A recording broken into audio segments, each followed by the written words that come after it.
Hi guys, I'm still trying the impossible, turning this DHL delivery truck into a full recording studio. So far it's not working that good. We got an engine failure. Sometimes starts, sometimes it doesn't. I'm not worried that much because I don't think it's the engine, but more on that later. Today is all about the nerdy stuff, the room acoustic stuff. I did a measurement that was pretty successful and really good. And today I wanted to do it more extensively, test out what the car inside sounds like and also what it sounds like with absorption before and after. Very interesting. I bought €1,000 worth of absorption, and the thing I'm looking forward to the most, because no one has ever done it, a mobile recording studio. Since it's mobile, it could affect the sound. I want to test it. Does this car inside sound different when I'm close to a wall or not? That's something I'm really excited if that actually plays a difference in the bass response. So let's get started. Put some speakers in there and measure. It's watching you. I did a bunch of measurements. Like, I can't even listen to the test tone anymore. It's quite annoying. I picked like the 5-6 ones that are the most interesting. We got, of course, the truck entirely empty, all doors closed, and yeah, it looks quite messy. I zoomed in a lot more. We got here like 73 dB at 220, 208 hertz, and then it goes up to 96 dB at 80 hertz. It should be as flat as possible. This is with 1/12 dB an octave smoothing. If you put it into psychoacoustic, it looks a little better, but still, we want a flat line as much as possible. My biggest problems are definitely 40 hertz and then the octave above 80 hertz. And then the big dip between 137 and 300, 330, I think is due to speaker boundary interference. And the two bumps up are definitely room modes between back and front wall. And the rest, 300 hertz and up, is pretty all right. I think I can get it even smoother. I didn't put any acoustic material on the ceiling because it just doesn't stick. That's maybe something I need to test the next time. But I found out what I exactly needed to find out. How much material I actually need, because I want to find the min-max where it improves the most without canceling out all of the space within the truck. So let's put it back to 1/12 smoothing. Green one right here is with 10 centimeters of Caruso ISO bond on the back wall. It's a special material used in studios quite a lot. It's very expensive. Like Rockwool is just 1/5 of the price and basically does similar things. It's a little worse, but not as much as you pay in difference.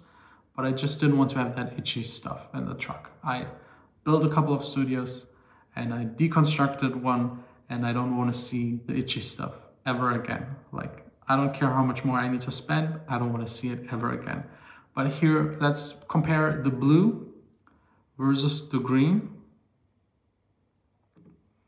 You can already see the green one is with 10 centimeters on the back wall, that it actually already improves the graph. But let's go to the waterfall, because there is the real improvement. You see, with the 10 centimeters back wall, we are below 300 milliseconds in decay time throughout most of the frequencies, actually almost all of them above 100 hertz, which is already quite good.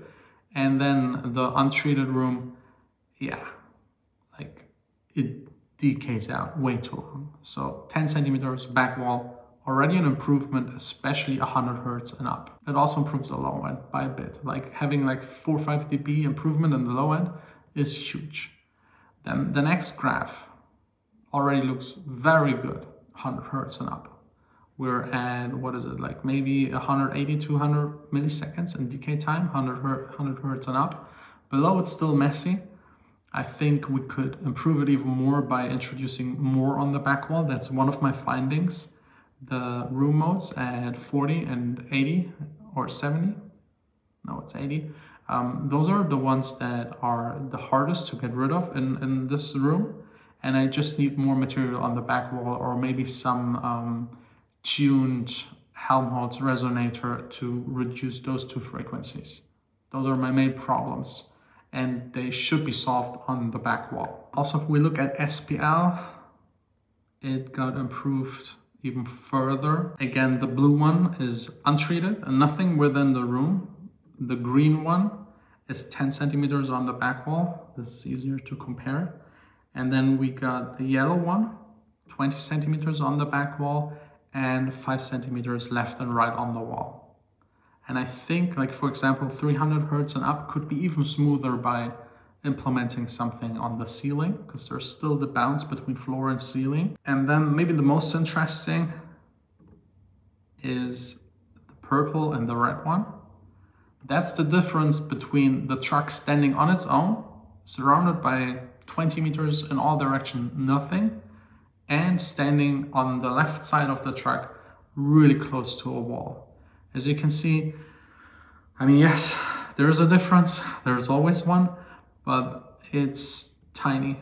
This could be just from one measurement to another. But if you compare this again to the initial without anything within the truck, it's a bigger difference. But the frequency response improved a bit, but the thing that really improved the most is the waterfall. Like, it's huge. This one is untreated. This one is fully treated. It looks a lot better. So my main focus, and that's probably in almost every studio, the hardest, 100 hertz and below, getting it right. I need to get the decay time down and also the room modes in check. There are a couple of ways I can do it and fix it. Probably more material on the back wall, but also the sweet spot position can be changed. And there's one big factor I haven't mentioned yet, the speakers. I tested this with Yamaha HS8s, which are a classic, beginner, very good studio speaker for its price. But there are speakers out there, modern, small, compact, that are like machines inside that bend the laws of physics. And I think with one of those, I could improve it even more without sacrificing more space within the truck. That's my main goal, min-maxing for having enough space, but getting the best results acoustically possible. If you have any suggestion for really good speakers that can help me improve this, let me know down below in the comments. And if you're someone that doesn't have any treatment in their room, think about this. This is worth 1,000 euros of material. And again, I picked the expensive one. For 200, you can have the same result, get 100 hertz and up, pretty much in a really good shape. So you can actually judge what you're doing. Because again, look at the SPL, like between like 80 hertz and 124. Is huge gap. Like we go from 96 down to 76, and you're sitting in your room that is maybe untreated, and you're trying to EQ the bass 1 or 2 dBs here and there. It just doesn't make any sense, because you can't really judge, because the room does more to it than you do in your DAW, and you might even correct something that it isn't actually there. I was working in a room for years, the B studio, in my old studio, and it had a 80 hertz room mode where everything canceled out.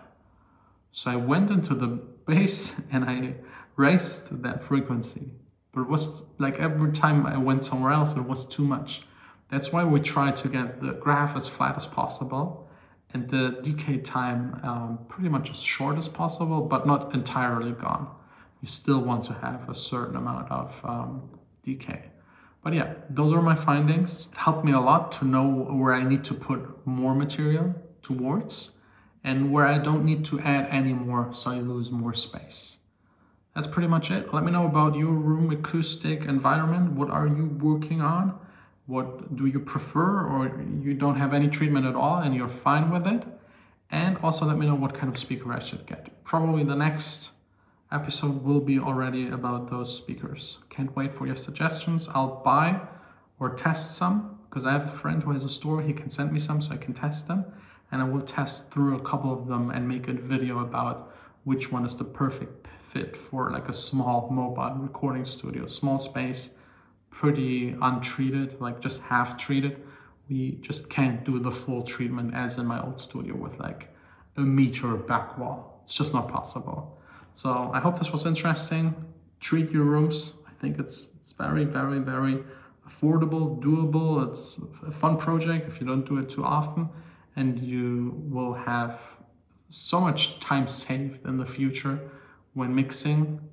Trust me, I think you should spend at least as much on the treatment of your room as you spend on your speakers. Otherwise, that money is wasted and your time is also wasted, especially when it comes down to mixing, mastering, doing critical fine adjustments.